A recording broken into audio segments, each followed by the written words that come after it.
I think you have good hands for the violin, so here's the violin, and that was the start. And you give so much when you are on stage. The people ask more and more, and you give them. It's a pleasure. André Rieu built a world-class empire. So why are whispers of grief and turmoil spreading among his family today? His rumored hidden fortune may hold chilling secrets. Don't miss the inside story that could change everything you thought you knew. Subscribe now and keep watching. It's about to get emotional. André Rieu's music didn't just fill arenas, it filled bank accounts too. Over the years, he quietly built an empire worth over $40 million, a staggering number even for global pop stars. But as André's fortune grew, so did an unexpected problem: the pressure it placed on the people closest to him. Family members, who had been by his side from the beginning, allegedly found themselves overwhelmed, not just by the money, but by the enormous responsibility it carried.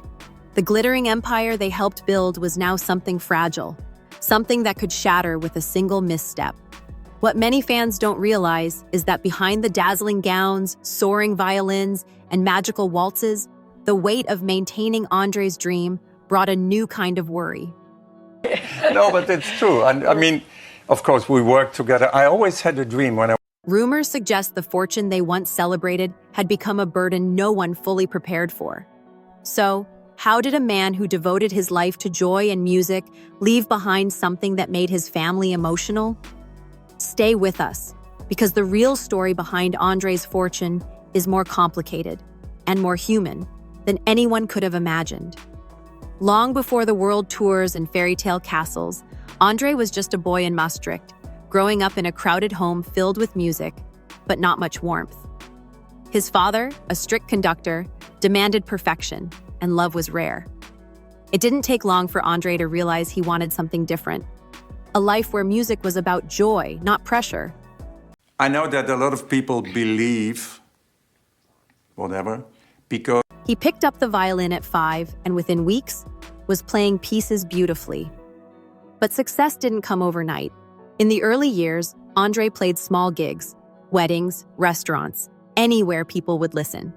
Sometimes, audiences didn't even look up from their meals. There were moments when he seriously considered quitting music altogether. He even joked about opening a pizza restaurant instead, trading in his bow for a rolling pin. Imagine André Rieu serving tables instead of selling out stadiums. But something deep inside pushed him forward. He knew he wasn't meant for quiet corners. He was chasing a dream bigger than anyone around him could see. And slowly, through years of struggle and determination, he began to build not just a career, but a revolution in classical music. By 1987, André decided it was time to take the biggest risk of his life.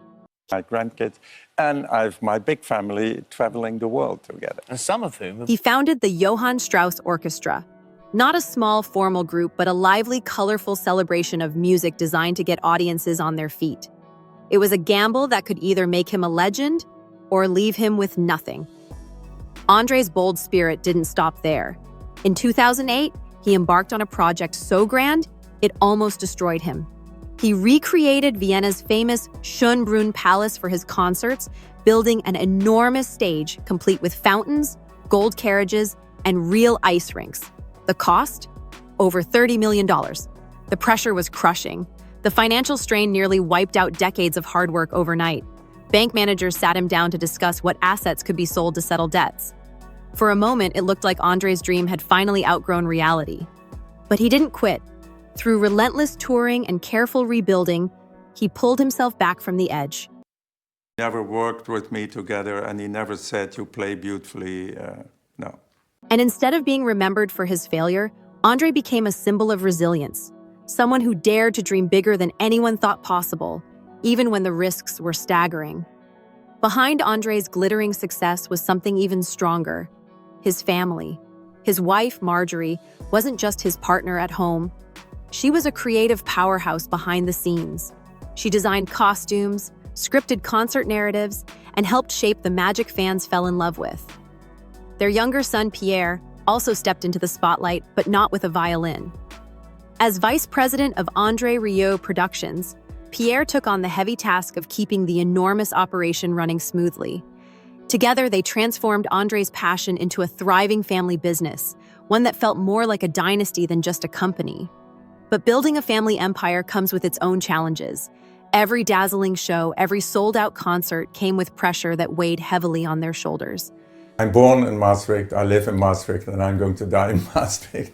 It's my town. Managing tours, planning global events, and overseeing dozens of musicians wasn't just exciting, it was exhausting. They shared laughter, victories, and the thrill of success. But they also shared the sleepless nights, the whispered worries about what would happen if André could no longer perform. It was a beautiful life, yes, but it was a life built on constant motion, and the fear of what might happen if they ever had to stop. While audiences around the world clapped and cheered, the hidden truth was that André's empire was incredibly fragile. Every note he played, every show he performed, kept the entire operation afloat. Without him, the whole dream risked falling apart. That terrifying reality hit hard in 2010 when André fell ill with a severe ear infection. Tours were canceled, shows postponed, and millions in revenue evaporated almost overnight. Spreek ik over, we zijn al in alle landen geweest en alle sprookjes. For the first time, the family saw just how precarious their success really was. Doctors were amazed André hadn't gotten sick sooner, considering his relentless schedule. Yet even as he recovered, the fear lingered. If André couldn't perform, the empire he'd built with so much love and sacrifice could vanish just as quickly. The dazzling lights, the elegant waltzes, and the roaring crowds were only possible because André pushed himself to the limit. And while fans only saw the smiling showman, those closest to him knew the truth. Every concert was a race against time, a delicate balance between glory and collapse. André's grand castle in Maastricht was more than a luxurious home. It was the realization of a childhood dream. But it also carried haunting memories. The people were much looser. They started to... As a boy, he first entered the castle for piano lessons. It was cold, dark, and a little frightening, nothing like the fairy tale he later created. Years later, with fame and fortune behind him, André bought the crumbling estate and poured millions into restoring it into a palace of dreams. Lavish chandeliers, priceless art, manicured gardens, every inch was a symbol of victory. But it also stood as a reminder of everything André had to overcome. The loneliness of his early years, the pressure to prove himself, the unrelenting drive to succeed. The castle wasn't just a home, it was a fortress shielding him from the ghosts of the past. A place where family gatherings, business meetings, and orchestra planning sessions happened under one roof. A glittering exterior hiding years of personal battles. And for his family, the castle now represents more than wealth. This castle is a very old lady, built by sandstone. And sandstone It holds memories of sacrifices made, dreams realized, and the fragile legacy that one day they might have to protect without him. André Rieu's shows were pure spectacle. Dancers twirled under shimmering lights, musicians wore gowns straight out of royal courts, and audiences were transported into magical worlds. But behind the magic was an enormous cost. André personally designed costumes inspired by historical figures like Empress Elizabeth of Austria, costing thousands per gown. He purchased multiple Stradivarius violins, including one valued at over £7 million. He insisted on authenticity. Real champagne for audiences, real ice rinks on stage, regardless of the staggering price tag. And when André dreamed of playing a concert on the moon, it wasn't just a joke. He even discussed building a lunar hotel with Richard Branson. I was so angry of it because it's so beautiful, this music, and it deserves to be played in a good way. Every new dream pushed the limits of what was possible and of what his fortune could withstand. One misstep, one bad investment, and the entire empire could collapse. Yet André's ambition was unstoppable. He wasn't chasing fame or riches anymore. He was chasing the impossible thing, and for better or worse, his family would be left to carry the weight of those dreams if anything ever went wrong. André's empire wasn't built on government grants or wealthy sponsors. It was built on sheer determination and tireless work. His orchestra, his crew, his dream, all paid directly from album sales, ticket revenues, and global cinema screenings. Each year, keeping the dream alive cost at least $1 million a month, not counting the endless expenses of touring. Over 110 people depended on him for their livelihoods, not to mention another 100 freelancers worldwide. Every concert had to be perfect. Every album had to sell. There was no safety net, just hard work, relentless touring, and the pressure to keep dazzling audiences night after night.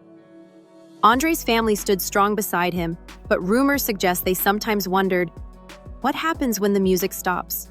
Could anyone else truly carry the dream? Could the dynasty survive without its founder's unbreakable spirit driving it forward? It's a question that still lingers. A bittersweet reminder that success isn't just about reaching the top. It's about holding on, even when the wait feels impossible. André Rieu created a legacy that inspired millions and built dreams larger than life. But legends come at a price. Behind every standing ovation is a story of sacrifice, fear, and relentless hope. His family carries more than memories. They carry the future of everything he built. Will they preserve it? Will they transform it? Or will the crown he leaves behind prove too heavy to bear? What do you think? Could you handle a dream this massive? Tell us in the comments below, and don't forget to subscribe for more powerful stories like this one.